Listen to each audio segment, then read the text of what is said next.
সিলেটের ওসমানীনগরের গোয়ালা বাজারে সিএনজি ও ট্রাকের সংঘর্ষে 4 জন নিহত হয়েছে। দুর্ঘটনায় আহত হয়েছেন আরও 3 জন।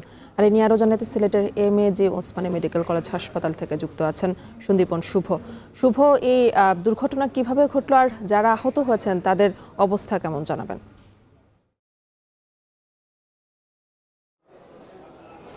এনি আসলে এই যে সিলেটের ওসমানীনগর এলাকা অর্থাৎ ঢাকা সিলেট মহাসড়কের যে ওসমানীনগর উপজেলা সেটিতে কিন্তু এই এক মাসের মধ্যে কিন্তু পরপর দুটি ভয়াবহ দুর্ঘটনা ঘটেছে এবং আজকে যে ঘটনা ঘটেছে সেটিতে কিন্তু একই পরিবারের শিশুসহ মোট 4 জন নিহত হয়েছেন এবং শুধুমাত্র একটি পরিবারের 3 জন কিন্তু মারা গেছেন এবং আরেকজন চালক যিনি লালন মিয়া নামে চালক তিনি কিন্তু মারা গেছেন। আজকে ঘটনার সূত্রপাত ঢাকা সিলেট মহাসড়কের যে ব্রাহ্মণগাঁও এলাকা রয়েছে অর্থাৎ গোয়ালাবাজার এলাকার ব্রাহ্মণগ্রাম, সেই ব্রাহ্মণগ্রামে কিন্তু দুপুর 2টার দিকে সিলেটগ্রামী যে ট্রাক লরি ছিল তেলবাহী যে ট্রাক, সেই তেলবাহী ট্রাক সিলেট দিকে আসছিল এবং সিএনজি অটোরিকশা যেটি সেটি গোয়ালাবাজার থেকে শেরপুরের দিকে তারা রওনা হচ্ছিল। এর মধ্যেই কিন্তু মুখোমুখি সংঘর্ষ হয় এবং মুখোমুখি সংঘর্ষের ফলে কিন্তু ঘটনাস্থলেই কিন্তু 2 থেকে 3 জন আশঙ্কাজনকভাবে তারা সিলেট এমএজি ওসমানী মেডিকেল কলেজে পাঠানো এবং কর্তব্যরত চিকিৎসক তাদেরকে মৃত ঘোষণা করেন এবং পরবর্তীতে আরও একজনের মৃত্যু ঘটে এবং আপনি যেমনটি বলছিলেন যে আহতের খবর, আহত কিন্তু এখানে আরও 3 থেকে 4 জন আহত রয়েছেন এবং তাদের অবস্থাও কিন্তু বেশ আশঙ্কাজনক অবস্থায় রয়েছেন।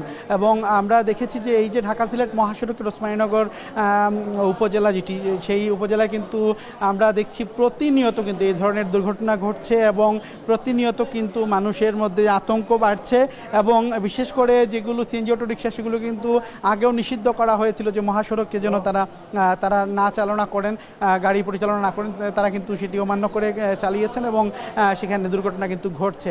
এছাড়াও আমরা আগেও দেখেছি বাস ট্রাকের মধ্যে সংঘর্ষ হয়েছে এবং আজকের যে ঘটনা সেটিতে কিন্তু মর্মান্তিকভাবে আমরা দেখেছি যে 7 জন যাত্রীকে মুমূর্ষু অবস্থায় সিলেট এমএজি ওসমানী মেডিকেল কলেজে ভর্তি করা হয়। পরবর্তীতে আমরা দেখেছি 4 জনকে কিন্তু কর্তব্যরত চিকিৎসকরা তারা মৃত ঘোষণা করেন এবং বিশেষ করে একজন শিশু কিন্তু ফুটফুটে শিশু কিন্তু সে মারা গেছে এবং একই পরিবারের এই শিশুর পিতা এবং মাতা দুজনেই কিন্তু মারা যান এবং চালক যিনি রয়েছেন চালক কিন্তু মৃত্যুবরণ করেন। এবং আমরা একটু কথা বলছিলাম একজনের সাথে, নিহতের একজন স্বজনের সাথে, তিনি বলছিলেন আসলে একদমই হতদরিদ্র সিএনজি অটোরিকশা চালক তিনি কিন্তু মারা গেছেন এবং তার পরিবারও কিন্তু বেশ নিঃস্ব হয়ে গেছে। এবং এই যে সিলেটে প্রতিনিয়ত ঢাকা সিলেট মহাসড়কের যে সংস্কার কাজ চলাকালীন সময় বারবার দুর্ঘটনা ঘটছে এবং বিশেষ করে চালকরাও অসচেতন সহ সব কিছু মিলিয়ে কিন্তু এটি একটি মৃত্যু ফাঁদ হয়ে দাঁড়িয়েছে। এ নিয়েই ছিল আমার কাছে ঢাকা সিলেট মহাসড়কের সড়ক দুর্ঘটনার সর্বশেষ খবর।